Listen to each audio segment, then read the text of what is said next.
Ju njohim me edicionin informativ të lajmeve. Kjo është Radio 7. Vlerësimi i rezultateve për regjistrimin e popullsisë në Maqedoninë e Veriut vijon të jetë shkak për përplasje mes shumicës në pushtet dhe opozitës shqiptare. Kryetari i BDI-s Ali Ahmeti reagoi pas interesimit të gazetarëve. Ndër të tjera, ai sqaroi dhe kushtet e realizimit të censusit. Ka rezident dhe jo rezident. Shqiptarët as kanë qenë të ndarë, as do ndahen. Ndonjëherë është regjistrim kuadër të gjitha marrëveshjeve dhe standarde. Nga koalicioni Vlen reagoi zëdhënësi Driton Sulejmani. Ai tha se për më shumë se 20 vite në pushtet BDI me politikat e saj destruktive nuk solli zhvillim, por boshatisje. Sipas Vlen, regjistrimi u kthye në mjet për të minuar realitetin e shqiptarëve në vend, ndërsa akuzoi drejtuesit e BDI-s se zgjodhën të heshtin si gjithmonë përballë një krimi të ri politik. Ai listoi abuzime sipas tij në lidhje me regjistrimin e popullsisë realizuar në kohën e BDI-s. Në fshatin Ladorisht janë regjistruar 1344 banorë mbi 18 vjeç, dërsa në zgjedhjet e vitit 2024 kanë votuar 2397 qytetarë apo mbi 1000 më shumë. Në Velesht janë regjistruar 2196 banorë, por votuan 2377 ose 200 më shumë.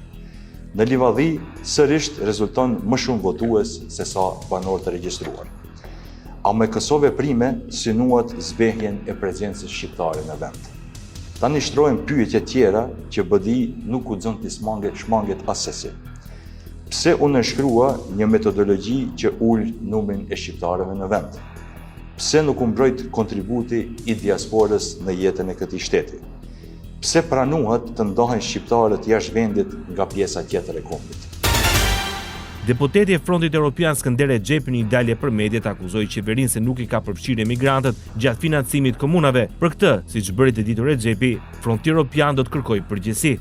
Brenda vitit të kaluar, kjo qeveri monoetnike dhe kryekëput anti-shqiptare dhe kryekëput kundër interesave të bashkëjetesës në vend, ndëretnike, ka sjellur vendime të tëra me të cilën i ka ekskluduar apo u ka pamundsuar qytetarëve të cilët jetojnë jashtë vendit që të jenë hisetar në investime dhe në buxhetin të ndarë për komuna.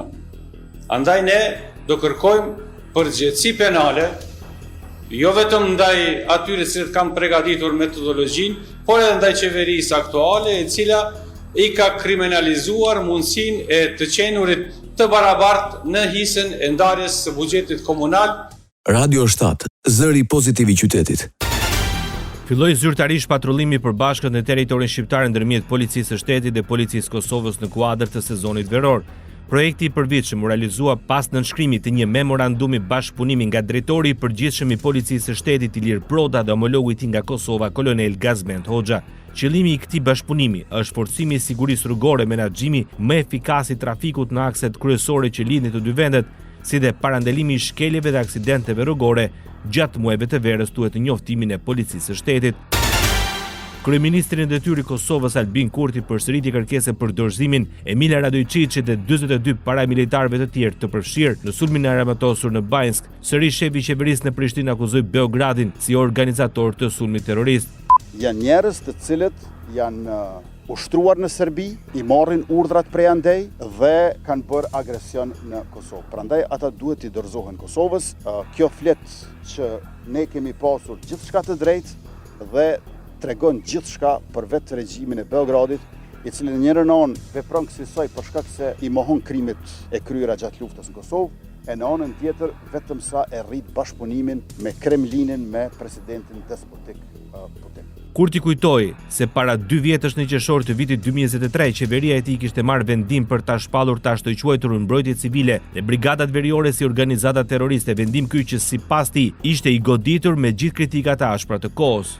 Saktësisht para 2 viteve, në fund të qershorit të vitit 2023, në mbledhjet qeverisë, të ashtu quajtur mbrojtje civile dhe brigadë veriore kemi shpallur organizata terroriste. Kritikat ndaj neve, kundërshtimet e sulmet ndaj neve pse kemi shpallur organizata terroriste kanë qenë të shumta. Mirë po, për pak muaj u pa që kemi pasur të drejtë. Në Bajnsk të Zveçanit, në fund të shtatorit, e vran rreshterin tonë policor, heroin e Kosovës Afrim Bunjaku. Ndoqët lajmet shkurt në Radio 7, zëri pozitiv i qytetit.